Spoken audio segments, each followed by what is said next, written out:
क्या हाल है साथियों, मैं विकास तोमर आपके अपने ट्रस्ट होती channel study for civil services पे आज आपके समक्ष लेके आ गए हैं social security in India EPFO का पार्ट नंबर, ये पूरा कंप्लीट कोर्स है, इसका पार्ट नंबर 13 है ये। ठीक, इसमें हम लोग देखेंगे प्रधानमंत्री किसान मानधन योजना और दूसरा आईएलओ और उसके कुछ कन्वेंशन जो इंपॉर्टेंट वाले हैं। चलिए स्टार्ट कर लेते हैं। देखिए, प्रधानमंत्री किसान मानधन योजना जो है ये मोदी जी ने चालू करी रांची झारखंड से। ठीक, ये एक पेंशन योजना, ध्यान रखना। और इसमें भी अटल पेंशन योजना की तरह ही 18 से 40 वर्ष के बीच में एंट्री ली जा सकती है। 60 साल के होने के बाद 3,000 रुपये का कम से कम मासिक पेंशन मिलेगा ही मिलेगा।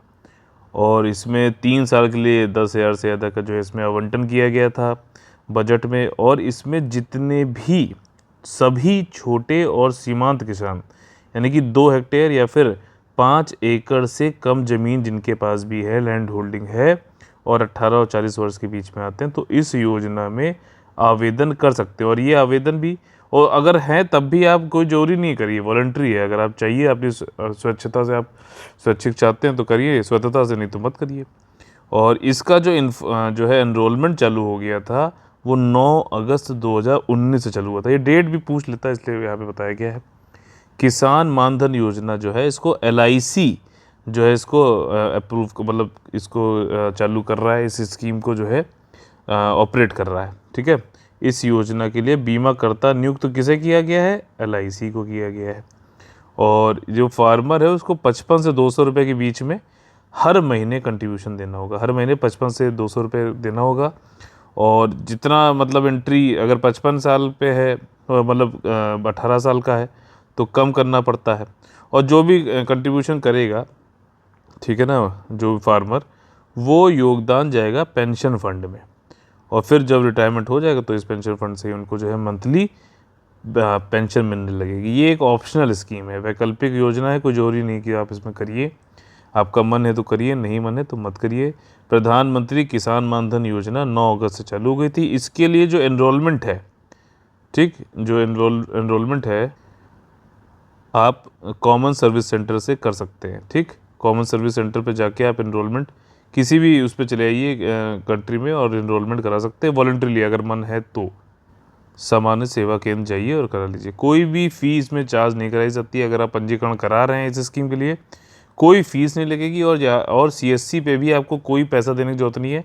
गवर्नमेंट, केंद्र की गवर्नमेंट जो है वो खुद 30 रुपये देती है CSC वाले को हर इनरोलमेंट करने के लिए। ठीक, हर इनरोलमेंट करने के लिए, ताकि मतलब ये इसीलिए है कि कोई फीस ना देके अपना आराम से जाके वो लोग अपना रजिस्ट्रेशन करा सकते हैं। ठीक, तो ये प्रधानमंत्री किसान मानधन योजना खत्म हो गई। यहाँ पर हमारे पास है इंटरनेशनल लेबर ऑर्गेनाइजेशन के कुछ मानक हैं सुरक्षा, सामाजिक सुरक्षा से संबंधित, उनको देख लेते हैं। हो सकता है डायरेक्टली पूछ ले कि बताइए 102 वाला जो है आपका कन्वेंशन किससे संबंधित है, तो वो सोशल सिक्योरिटी के मिनिमम जो स्टैंडर्ड है उससे संबंधित है, यानी कि न्यूनतम जो मानक है उससे संबंधित है, सोशल सिक्योरिटी के। ठीक, तो सोशल सिक्योरिटी इंडिया में और इंटरनेशनल लेबर एसोसिएशन या फिर ISSA, international social security association के बीच में क्या संबंध है देख लेते हैं। तो ये गवर्नमेंट ऑफ इंडिया ने काफ़ी सारे एक्सेप्ट किए हैं इंटरनेशनल कमिटमेंट और रेटिफिकेशन की। रेटिफिकेशन मैं आपको पहले बता चुका हूँ, फिर बता देता हूँ। जब तक कोई, मान लीजिए जैसे ये है कोवेनेंट ऑफ सोशल, सामाजिक, आर्थिक, सांस्कृतिक अधिकार का जो कोवेनेंट है, ये इंटरनेशनल लेवल पे बन गया, यूनाइटेड नेशन का ये। इसको भारत तभी रेटिफाई कर सकता है, और ये जो कोवेनेंट है ये भी तभी अलाउ करेगा रेटिफाई करने के लिए जब भारत में उससे संबंधित एक कोई नेशनल लेवल का, मतलब वहाँ पे संसद से कोई लॉ बनेगा तब। जब अगर लॉ नहीं है हमारे पास तो हम रेटिफिकेशन नहीं कर सकते। तो इंडिया ने भी इंटरनेशनल कमिटमेंट काफ़ी सारे किए हैं। आर्टिकल नंबर 253 जरूर पढ़िए। ठीक, इंटरनेशनल ऑर्गेनाइजेशन और ये जितने भी कमिटमेंट करता है केंद्र सरकार, तो 253 के अंतर्गत करता है। तो उसने लॉ बनाया और फिर इसको रेटिफाई किया है। कोवेनेंट क्या नाम है आपका? Covenant of social, economic, cultural rights of United nation. इस कोवेनेंट में कई सारी चीज़ें इसमें जो है सोशल सिक्योरिटी से, सामाजिक सुरक्षा से संबंधित हैं, और सामाजिक बीमे से भी। सामाजिक बीमा आपने जिस किसी ने ये डायरेक्टली अलग वीडियो देख रहे हैं वो जाके शुरुआत से अलग पूरी सीरीज़ देख लेना, तो आपको ये सामाजिक बीमा क्या होता है, सामाजिक सुरक्षा क्या होता है, ये सब कुछ समझाया हुआ। और यहाँ पे इस कवर्नेंट में क्या है कि सामाजिक सिक्योरिटी हो गई, सामाजिक ये सोशल इंश्योरेंस हो गया, ये सभी के लिए ये सबका अधिकार है, ये यहाँ पे बताया गया है। इंडिया ने रेटिफाई भी किए हैं इंटरनेशनल लेबर ऑर्गेनाइजेशन के कई सारे कन्वेंशन, जैसे कि वर्क्समैन कंपनसेशन है, और ये 18 नंबर का वो है, ठीक। ऑक्यूपेशनल डिसीजेज जो हो जाती हैं, वर्क्समैन कंपनसेशन यानी कि श्रमिकों की क्षतिपूर्ति ऑक्यूपेशनल डिजीजेज से, ये 18 है, फिर इसको रिवाइज करके 42 लाया गया 1934 में। अब देखिए इसमें काफ़ी कन्फ्यूज़न रहता है, इसको आज अभी तुरंत खत्म कर देते हैं। उपचार की समानता 2 जगह है, उपचार की समानता 2 जगह है, ठीक। तो इसमें दुर्घटना वाला जो है वो 19 नंबर का है, और जो सामाजिक सुरक्षा वाला है, ठीक, क्वालिटी ऑफ ट्रीटमेंट सामाजिक सुरक्षा सोशल सिक्योरिटी वाला 118 है, 118 ध्यान रखना, ठीक। 108 की जगह 118 होगा। और ये 19 है एक्सीडेंट कंपनसेशन वाला, यानी कि दुर्घटना मुआवजा। अब देखिए इंटरनेशनल लेबर स्टैंडर्ड, ठीक, अंतर्राष्ट्रीय सुरक्षा पर सामाजिक सुरक्षा पर जो है अंतर्राष्ट्रीय श्रम मानक क्या क्या बने हुए हैं उनको समझ लेते हैं। देखिए इसमें कई सारी चीज़ें बताई गई हैं जो है डॉक्यूमेंट्स में जैसे लिखी आती हैं कि हम ये सिफारिशें कर रहे हैं, हम कई सारे सम्मेलन कर रहे हैं, और आईएलओ का जो है एक मानकों का फ्रेमवर्क बनाया गया है सोशल सिक्योरिटी के लिए, जो कि बहुत ही यूनिक है। यहाँ पे साफ आसान भाषा में ये कहना चाह रहे हैं कि आईएलओ ने कुछ न्यूनतम मानक बनाए हैं प्रोटेक्ट करने के लिए, जो है सभी के लिए जो है सामाजिक सुरक्षा, ठीक। लेकिन ये न्यूनतम क्यों बनाए हैं? क्योंकि भैया कम से कम इतना तो रखो ही, अब ये इंटरनेशनल ऑर्गेनाइजेशन है, ठीक, वो कह रहा है इतना तो रखो ही यार, इसके ऊपर कोई देश अगर करना चाहता है जितना भी करो, लेकिन इसके नीचे नहीं जाएगा, इसके नीचे नहीं जाएगा, इसकी इतना तो कम से कम मिनिमम स्टैंडर्ड आपको रखना पड़ेगा, ताकि जितने भी लोग हैं सबका सामाजिक सुरक्षा जो है इंश्योर किया जा सके, ठीक, बेस्ड। और इसमें लचीलापन भी उन्होंने दिया है, मतलब अपवाद भी कई सारे दिए हैं, ताकि जो देश अभी मान लीजिए इतने विकसित नहीं हुए हैं तो उनके ऊपर कोई जो है आर्थिक सामाजिक भार ना आए और वो भी उसको कर सके, ठीक। तो ये चीज़ है, न्यूनतम वाला जो है आपका मिनिमम स्टैंडर्ड प्रोटेक्शन के जो दिए हैं सामाजिक सुरक्षा से, वो वाला कन्वेंशन 102 अभी बताऊंगा इसके बारे में। They are therefore based on principle, इसीलिए यहाँ पे कहा जाता है कि ये नो सिंगल मॉडल नहीं है सोशल सिक्योरिटी का, ठीक। इतना न्यूनतम बना दिया, इसके ऊपर छोटा मोटा जैसा आपका सही लगे वो करो, लेकिन इससे प्लीज़ नीचे मत जाओ। ये रिक्वेस्टिंग मोड में है, जैसे बोलते हैं ना वन साइज फिट ऑल वाला नहीं चलेगा। जैसे भारत में भी क्या है, जैसे हेल्थ सेक्टर दे रखा है, तो हर स्टेट का ये स्टेट सब्जेक्ट है, ये हर स्टेट कोई ज़्यादा कर सकता है, कोई कम कर सकता है, ठीक, अपने ज़रूरत के अनुसार। तो it is for each country कि वो अपना प्रोटेक्शन जो है रिक्वायरमेंट के हिसाब से बनाए। और इसी पर्पस के लिए जो है उन्होंने कई सारे ऑप्शन भी दिए हैं, फ्लेक्सिबिलिटी भी दी है, ताकि जो है प्रोग्रेसिव अचीवमेंट हो सके। जितना भी उद्देश्य है कि हम सार्वभौमिक कवरेज करें सारी पॉपुलेशन का, सारे सोशल रिस्क जो है खतरे सबको जोड़ें और सभी लोगों को बेनिफिट मिले, ठीक। तो लचीलापन भी, इसमें बेनिफिट क्लॉजेस भी दे रखे हैं कि अच्छा भैया अभी मत करो, और कि मतलब आप इसमें आपको छूट है, आप ये वाले कर लो, ठीक। आप जो है सोशल सिक्योरिटी अभी मान लीजिए आपके कई लोग कह रहे हैं, हम ये कह रहे हैं कि भैया 100 रुपये अगर वेतन दिया जाता तो 50% का कम से कम मुआवजा दो, अगर आपकी अभी कैपेसिटी नहीं है मान लीजिए किसी की तो 30% ही दे दो, लेकिन दो ज़रूर। तो वहाँ पे लिख देते हैं मिनिमम 45 ऐसे करके, ठीक है। कि जैसे कोई मान लीजिए किसी को सिकनेस हो रही है तो ये बोला जाता ना कि वेजेस के अनुसार जो है 45% मिनिमम उसमें बोल देगा वेजेस का आपको जो है सिकनेस अलाउंस देना पड़ेगा। तो ये इसी से संबंधित है कि इतना तो करना है, इसके ऊपर भी कर सकते हैं। इसी के साथ साथ इंटरनेशनल लेबर ऑर्गेनाइजेशन जो है गाइड भी करता है कि भैया क्या डिज़ाइन होना चाहिए, कैसे आपको जो है फाइनेंसिंग करनी चाहिए अपने प्लान के लिए, सामाजिक सुरक्षा के लिए, कैसे कार्यान्वित करोगे, क्या शासन रहेगा, कैसे उसके मूल्यांकन करोगे, सोशल सिक्योरिटी स्कीम का, इन सब पे जो है गाइड भी करता है इंटरनेशनल लेबर ऑर्गेनाइजेशन।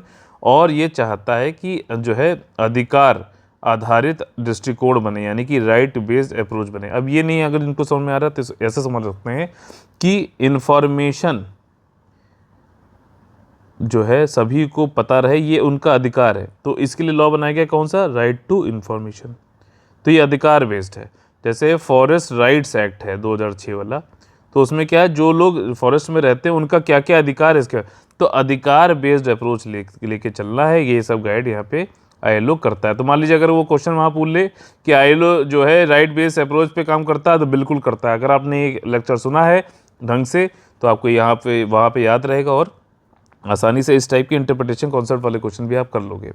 वो ये भी कहता है इंटरनेशनल लेबर ऑर्गेनाइजेशन कि भैया वैश्वीकरण हो रहा है पूरे दुनिया का, इसकी वजह से जो इंडिविजुअल हैं, जो व्यक्ति हैं, व्यक्तिगत रूप से उन लोगों को काफ़ी इकोनॉमिक रिस्क बहुत ज़्यादा हो गया आर्थिक उस पर, तो हमें उनको सेव करना है।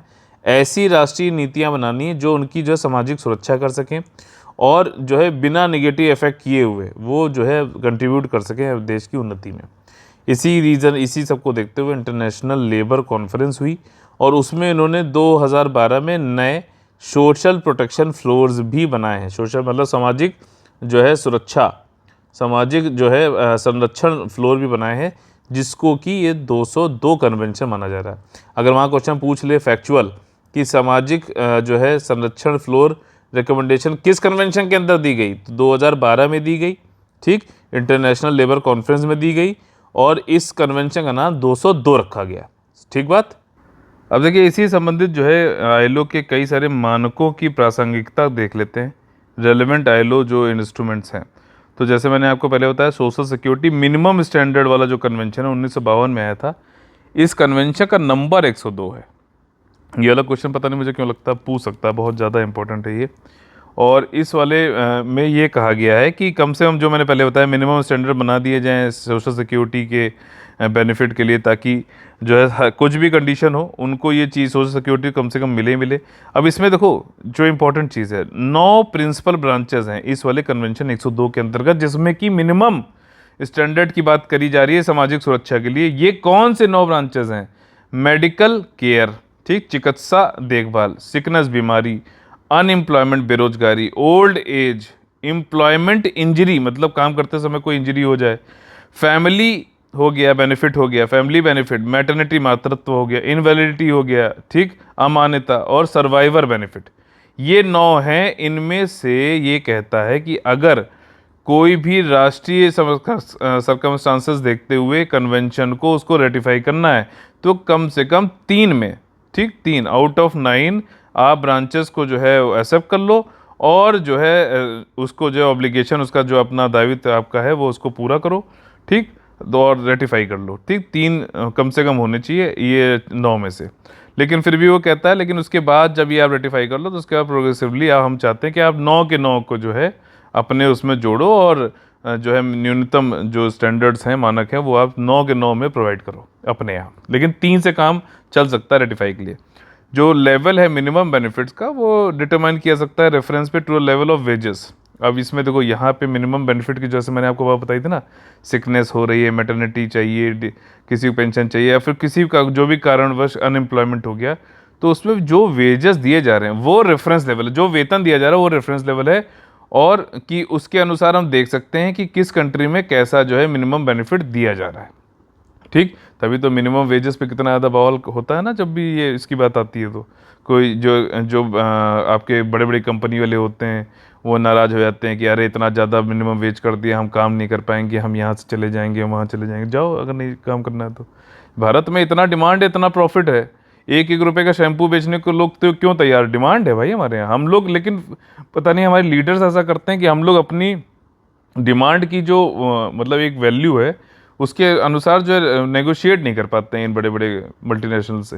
खैर, टेम्परेरी एक्सेप्शंस भी कुछ कुछ दिए गए, अपवाद भी दिए गए अस्थाई, ताकि जो इकोनॉमी, जैसे मैंने पहले कहा, जो इकोनॉमी अपनी ये मेडिकल फैसिलिटी सब देना चाहते हैं, जैसे ईएसआईसी इंडिया में है ना, हम लोग देते हैं मेडिकल फैसिलिटीज़, तो वो अगर अभी विकसित नहीं हो पाए तो वो थोड़े जब उनका विकसित हो जाएंगे। ये वैसे ही है जैसे डीपीएसपी है हमारे इंडियन कॉन्स्टिट्यूशन में, उसमें कहा गया है ना कि भैया राज्य की नीति निर्देशक तत्व है, इस तरफ आपको नीतियां बनानी है जब आपकी फाइनेंशियल जो है कैपेसिटी हो जाए और सामाजिक कैपेसिटी हो जाए तो आप जरूर करो। तो वही चीज़ यहाँ पे भी जो है न्यूनतम स्टैंडर्ड्स, न्यूनतम जो मानक है उनके लिए भी दिया गया है कन्वेंशन नंबर 102 के अंतर्गत। अगला जो कन्वेंशन नंबर है जिसके बारे में अभी हम लोग बात करी थी, सामाजिक संरक्षण फ्लोर सिफारिशें 2012 में, इसका कन्वेंशन का नंबर कितना है? 202 है। देखिए इंस्ट्रूमेंट में इसमें यह बताया जाता है कि इंट्रोड्यूस करो और मेंटेन करो सोशल प्रोटेक्शनल फ्लोर, ठीक, प्रोटेक्शन फ्लोर, और साथ ही साथ इनको कार्यान्वित भी करो कि सामाजिक संरक्षण कम से कम फ्लोर तो बनाओ, ठीक, और इसको एक्सटेंड करते जाओ higher level of social security, मतलब धीरे धीरे धीरे इतना तो मिनिमम हो गया, फिर धीरे धीरे धीरे बढ़ाते जाओ कि पेंशन भी मिले, इंश्योरेंस। पहले सिर्फ संगठित क्षेत्र में, ऑर्गेनाइज सेक्टर में ही थे, फिर इसको धीरे धीरे असंगठित क्षेत्र में ही जोड़ो। सबको मतलब जो है ये मिलना जरूरी है। ठीक, एज मैनी एज पॉसिबल जो पीपल हैं सबको लेके आओ, और उनको आईएलओ के जो सिक्योरिटी, सोशल सिक्योरिटी के जो स्टैंडर्ड्स हैं गाइड करो, और उनके जो है अनुसार बना दो। ठीक, अब यहाँ पे कुछ कुछ जो है फैक्चुअल क्वेश्चन के लिए यहाँ पे वो है, कन्वेंशन डायरेक्टली पूछ सकता। तो देखिए, इक्वलिटी ऑफ ट्रीटमेंट जो मैंने आपको बताया था ना, सोशल सिक्योरिटी से संबंधित किस क्या है, 118 कन्वेंशन है, ध्यान रखना, 1962 में आया। इक्वलिटी ऑफ ट्रीटमेंट जो एक्सीडेंट वाला जो था वो किससे संबंधित था, और आपका 19 से संबंधित था।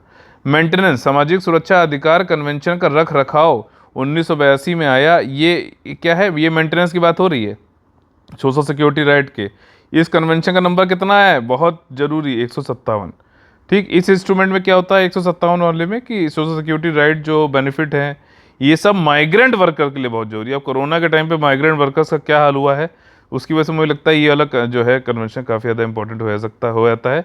और माइग्रेंट वर्कर देखिए यहाँ पर क्या बात कर रहा है, कंट्री के बीच में बात कर रहा है, मतलब इंडिया वाला यूएसए में गया, यूएसए वाला कहीं गया है, तो कंट्री की बात हो रही है। जैसे इंडिया में हम लोगों ने देखा कि यूपी से महाराष्ट्र, महाराष्ट्र से कहीं जा रहा है, वैसे यहाँ पे जो बात होगी कन्वेंशन की, वो एक कंट्री से दूसरे कंट्री के बीच में होगी। साथ ही साथ यहाँ पे बोला गया है सामाजिक सुरक्षा से संबंधित अन्य प्रावधान क्या है भाई साहब, इसमें कई सारे जैसे जो कन्वेंशन शुरुआत मैंने अभी आपको बताए, इसके बाद भी कई सारे जो है कन्वेंशन आते रहे। इन्हीं कन्वेंशन में कुछ चीज़ें समय के साथ में और बढ़ाई भी गई। ठीक, और ज़्यादातर जो चीज़ें बढ़ाई गई वो 102 में ही बढ़ाई गई, इसीलिए बहुत ज़्यादा इंपॉर्टेंट है। मिनिमम स्टैंडर्ड्स सोशल सिक्योरिटी वाला जो है 102 से संबंधित, इसमें क्या है, हाइयर लेवल ऑफ प्रोटेक्शन दी गई, स्कोप, बेनिफिट, ये सब गारंटी कर दिया गया। कुछ एक्सेप्शन भी दिए गए हालांकि, जहाँ पे ज़रूरत थी कि फ्लेक्सिबिलिटी दी जाए। भाई अगर कोई नहीं कर सकता है और वो अपनी मर्जी से नहीं, वो उसकी मजबूरी की नहीं कर पा रहा, तो क्या उससे कोई आप ज़बरदस्ती करके कोई काम करा सकते हो क्या, नहीं करा सकते। तो इसलिए जो है उनको फ्लेक्सिबिलिटी दी जाएगी, समय दिया जाएगा, और समय आने पर जब वो कैपेबल होंगे, क्षमता उनके पास होगी, तो वो करेंगे बिल्कुल। ये चीज़ है कहने की। और जो बेनिफिट थे 102 के अंतर्गत, उनको जो है लेटर कन्वेंशंस में बढ़ा दिया गया। अब यहाँ पे हम यहाँ देखिए समझेंगे कि 102 के अंतर्गत और भी, जैसे मेडिकल केयर की बात है, तो कन्वेंशन 102 के अंतर्गत क्या बढ़ाया गया, ये कई सारे कन्वेंशन में जो मेडिकल केयर से संबंधित जो चीज़ें बढ़ाई गई हैं उसको यहाँ पे बताया जा रहा है। तो कन्वेंशन 102 के अंतर्गत जो मेडिकल केयर से संबंधित बात थी उसको बढ़ा दिया गया। अब यहाँ पे ये कहा गया कि प्रिवेंटिव केयर, ठीक, निवारक देखभाल होगी, मतलब ऐसा नहीं कि एक बार बीमार पड़ गए तब उसका हो रहा है, प्रिवेंटिव मतलब बीमार होए ना, ये सब पहले क्या होता, बीमार हो जाते थे तब उनको दिया जाता। अब यहाँ पे प्रिवेंटिव केयर की बात हो रही है, देख रहे हो कितना एडवांस हो गया। फार्मास्यूटिकल, कन्फाइनमेंट, ये सब कुछ दिया जाएगा, ठीक है ना। जन्म के पूर्व की चिकित्सा, चिकित्सकों का योग, दवाइयों द्वारा प्रसव उत्तर, मतलब बच्चा पैदा होने से पहले से भी जो होगा, मिडवाइफ, क्वालिफाइड मिडवाइफ, हॉस्पिटलाइजेशन, जो भी नेसेसरी सब कुछ कराया जाएगा, मेडिकल केयर। और ये चीज़ें अब 102 में डाल दी गई हैं। वैसे ही 102, 130 में जो कन्वेंशन में जो है आपका क्या डाला गया है कि जो बेनिफिट 102 में दिए जा रहे हैं वो तो है ही है, साथ ही साथ दांतों की केयर और मेडिकल रिहेबिलिटेशन, चिकित्सा पुनर्वास भी दिया जा रहा है। वाह रे वाह, बहुत ज़्यादा बढ़ाया गया है इंटरनेशनल लेवल पे। बस ये है कि नेशनल लेवल पे भी अगर सभी लोग करें तो कितना जो है मानवता एक जाग उठेगी। देखिए, सिकनेस बेनिफिट जो है आपका अस्वास्थ्य लाभ 102 में क्या बढ़ाया गया कि जो अब पीरियोडिकल पेमेंट होता है, जैसे कोई बीमार पड़ गया तो हर महीने कुछ कुछ उसको जो है वेतन मिलता है, तो वेतन का पहले जो भी था अब कम से कम 45% देना पड़ेगा, ये वाली बात है। ठीक, अब कन्वेंशन 130 में क्या कह दिया गया कि अब इसमें भी पीरियोडिकल पेमेंट मिलेगा, पीरियड के, कुछ मान लीजिए मंथली हो गया, 3 मंथ में एक बार हो गया, जो भी है, लेकिन अब वेजेस का 60% दिया जाएगा। किससे संबंधित, आपका ये बीमारी से। ठीक, और फ्यूनरल एक्सपेंसेस, ये सब आपको याद आ रहा है कि नहीं आ रहा है, ईएसआईसी और इन सब में हम लोग ने पढ़ा भी था। तो ये कन्वेंशन तो इंटरनेशनल लेवल पे, लेकिन इंडिया ने भी इसको लागू किया, इंडिया ने भी इसमें काम किया, जिसमें बताया था ना 15,000 रुपये मिलेंगे फ्यूनरल एक्सपेंसेस और वो सारी चीज़ें थी। याद आ रहा है कि नहीं आ रहा है, जिसने पूरी सीरीज देखी होगी वहीं इसको समझ पाएगा और वहीं अच्छे नंबर लाएगा, बात है साफ। बेरोजगारी लाभ भी दिया जाएगा, कन्वेंशन 102 में 45% तक रेफरेंस वेज कर दिया है, कन्वेंशन 168 में 50 तक। और इसमें यह भी बताया गया कि स्पेशल रूल जो है लगाए जाएंगे कैलकुलेशन के। और कई जगह तो अब ये भी हो गया है कि जो लिविंग कंडीशन है और जो भी रीजनेबल लिविंग कंडीशन होना चाहिए, ऐसे नहीं कि बस बेरोजगारी भत्ता या फिर कुछ इस तरीके दे दिया कि उससे उसका कुछ गुजारा ही नहीं हो रहा है, ठीक है ना। ऐसा देना है कि आप मतलब जब आप एक चीज़ समझो, अगर किसी से आप ये कह दोगे कंपनी वाले से कि आपको बेरोजगारी भत्ता देना पड़ेगा, तो वो खुद ही सोचेगा यार कि रोजगार बढ़ाओ किसी तरीके से, बिना काम कराए जो है पैसे देने से तो अच्छा है कि यार कुछ काम करा के पैसे लो। तो ये सब है, और वो भी ऐसा वैसा नहीं बेरोजगारी तभी से लिख रखा है कि रीजनेबल लिविंग कंडीशन, मतलब अच्छे से जी सके ऐसा दो। पता चला कि अब काम नहीं ले रहे हैं तो उसको इतना कम पैसा बेरोजगारी भत्ता दे दिया कि वो वैसे ही जो है उसकी जीना ही मुश्किल हो जाए। वृद्धावस्था, देखिए सब में लॉजिक होता है, अगर थोड़ा सा आप इसको जो है समझ के पढ़ें, रिवाइज करें लगातार, तो आपकी खुद जो है चीज़ें जो है और बेनिफिट जो आपको मिलेगा। ओल्ड एज बेनिफिट देखिए क्या है, 102 में बढ़ा दिया गया, 40% रेफरेंस वेज का पीरियोडिकल पेमेंट मिलेगा।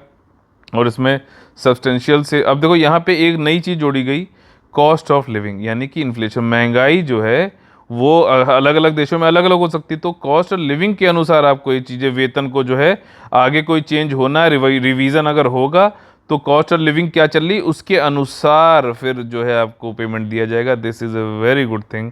128 कन्वेंशन में 45% रेफरेंस वेज का कर दिया, और जो सहायताएं ऊपर 102 में दी जा रही हैं वो तो मिलेंगी मिलेंगी। एम्प्लॉयमेंट इंजरी, जब मतलब कार्य करते हुए कुछ चोट लग जाए कुछ लग जाए, तो उसमें 102 कन्वेंशन में क्या चीज़ जोड़ दी गई कि 50% कम से कम रेफरेंस वेज का जो है आपको पीरियोडिकल पेमेंट मिलेगा, मेडिकल केयर मिलेगी। ठीक, साथ ही साथ अगर कोई जो मतलब विधवा है या फिर जो बच्चे डिपेंडेंट हैं, और अगर डेथ हो जाती है जो ब्रेड विनर थी उसकी, तो उस केस में भी उन लोगों को कितना मिलेगा भैया, 40% मिलेगा रेफरेंस वेज का। और जो खुद अगर वो जिंदा है लेकिन इंजरी हो गई तो कितना मिलेगा, 50%। ठीक, तो ये सब चीज़ें ध्यान देने वाली हैं। इनका चाहता हो छोटे छोटे नोट्स बना के आखिरी समय के लिए रख भी सकते हो, ताकि तुरंत देखा और एग्जाम में क्वेश्चन आया तो कॉन्फिडेंस के साथ में करके आए। पॉसिबिलिटी ये भी है कि पीरियोडिकल पेमेंट को जो आप लमसम में भी ले सकते हो, मतलब आपने कहा कि यार हमको महीने महीने मत दो, एक साल में ही दे देना, आप एक साथ मिला के लमसम एक मुश्त जो है आप किस्त दे देना, ये चीज़ है। और रिवीजन अगर करोगे तो कॉस्ट ऑफ लिविंग के हिसाब से करना पड़ेगा, मतलब महंगाई दर क्या चल रही है उसके हिसाब से करना होगा। इसी में ही जो है आपका ये एम्प्लॉयमेंट इंजरी बेनिफिट में कन्वेंशन 121 में क्या कहा जाता है कि 102 वाली तो चीज़ें मिलेंगी मिलेंगी, साथ ही साथ जो आपको प्लस कई टाइप के जो है केयर भी प्लेस ऑफ वर्क पे मिलेगी, मतलब वहाँ पे ये भी तो करना है ना कि एक्सीडेंट ना हो या फिर कुछ इस तरीके की जो बीमारी हुई है, ठीक है, इंजरी हुई है, वो आगे भी ना हो। साथ ही साथ जो है आप अब जैसे इंजरी हुई तो फर्स्ट एड बॉक्स होना चाहिए, सब चीज़ें, डॉक्टर एक होना चाहिए पास में, ये सब उसके नंबर्स होने चाहिए, सभी तो करोगे यार। पीरियोडिकल पेमेंट यहाँ पे 60% तक है रेफरेंस वेज का। और इसके बाद आपका कोई मान लीजिए इनका विडो है, डिपेंडेंट चिल्ड्रन है, विडोअर है, इन सबको जो है 50% तक दिया जाएगा। 10% यहाँ पे भी कम है, ऐसे याद कर सकते हो आप। ऑब्लिगेशन देखिए जो भी हैं प्रिस्क्राइब किए जाएंगे, मिनिमम अमाउंट कितना दिया जाए, कन्वर्ट किया जाए, ये और एक लमसम में भी जो है दिया जा सकता है कन्वेंशन 121 के अंतर्गत। अब फैमिली बेनिफिट, पारिवारिक लाभ जो है 102 में जो और क्या चीज़ें जोड़ दी गई कि पीरियोडिकल पेमेंट कर दो, और या फिर जो है आप रोटी कपड़ा मकान ये सब दे सकते हो आप जो भी, और डोमेस्टिक हेल्प और ए कॉम्बिनेशन ऑफ दीज ये सब भी दे सकते हो, या तो पेमेंट ले लो या फिर ऐसे ले लो। कोई no new convention exist on this topic, अब कोई और कोई कन्वेंशन इस पर अभी है नहीं। ठीक, ऐसा बोला गया है बेनिफिट, ये फैमिली बेनिफिट में। मातृत्व लाभ में 102 में और क्या क्या चीज़ जोड़ दी गई, एक तो देखो भैया मेडिकल केयर, साथ ही साथ प्री नेटल जोड़ दिया कि मतलब बच्चे के जन्म से पहले भी एटलीस्ट प्री नेटल कन्फाइनमेंट होगा, पोस्ट नेटल केयर भी होगा, इधर बाई मेडिकल प्रैक्टिशनर, ऐसा नहीं झोला छाप कोई भी चलाए, ठीक, और बाई क्वालिफाइड मिडवाइफ, जैसे होती है ना कि आपकी मिडवाइफ्स होती एएनएम होती है, एएनएम, ठीक है, आंगनवाड़ी और वो सब में, तो जो आके जो है आपने सुना होगा प्रधानमंत्री जननी सुरक्षा योजना, ठीक है ना, तो ये किस लिए, ये इंस्टीट्यूशनल डिलीवरी कराना, तो इस तरीके से ये सारी चीज़ें भी आपको मातृत्व लाभ में मिलेंगी। और जो हॉस्पिटलाइजेशन होगा जहाँ पे ज़रूरी है, पीरियोडिकल हॉस्पिटलाइजेशन मतलब वहीं सी अगर सेक्शन हुआ तो ज़रूरी हो जाता है, ठीक, और इसमें भी 45% तक का रेफरेंस वेज मिलेगा। अब कन्वेंशन नंबर 183, जितने भी कन्वेंशन लिखे हुए हैं ना, इनको एक बार सर्च करके इनके नाम जरूर लिख लेना वहीं पे ही, ठीक है। और वैसे मैंने पेड ग्रुप में जो है दे रखा है जितने कन्वेंशन है, इनकी एक लिंक मैंने वेबसाइट का लिंक दे रखा है, उससे आप एक साथ इसको जो है चेक कर सकते हो कि कौन सा किससे संबंधित हो सकता है, या डायरेक्टली वहाँ पे फैक्चुअली क्वेश्चन पूछ ले कि बताओ ये वाला मैच ऑफ द फॉलोइंग में ये वाला किससे किससे किससे, ये वाली चीज़ है।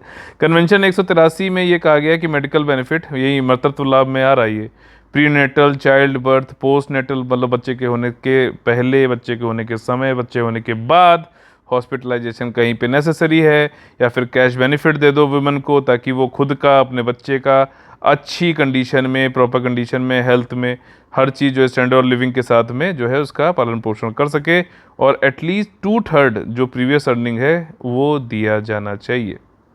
ठीक। इसके बाद देखिए जो उत्तरजीवों के लाभ सहायता, यानी कि सर्वाइवर कोई है तो उसको क्या बेनिफिट दिया जाए। ये कन्वेंशन नंबर 102 में क्या चीज़ जोड़ी गई, 40% पे रेफरेंस वेज पे जो है पीरियोडिकल पेमेंट दिया जाएगा। साथ ही साथ कुछ रेलेवेंट बेनिफिट भी रिवाइज करके दिया सकते हैं, लेकिन वो जो रिवीजन होगा ना, उस समय आपको लेवल ऑफ अर्निंग क्या चल रही है आम जनता की, और जो है क्या महंगाई, कॉस्ट ऑफ लिविंग चल रही है, उसके अनुसार रिवीजन करना पड़ेगा। अगर महंगाई बढ़ गई है, मान लीजिए 100 रुपये था, अगर महंगाई बढ़ के जो है 8% हो गई तो 108 रुपये दो कम से कम।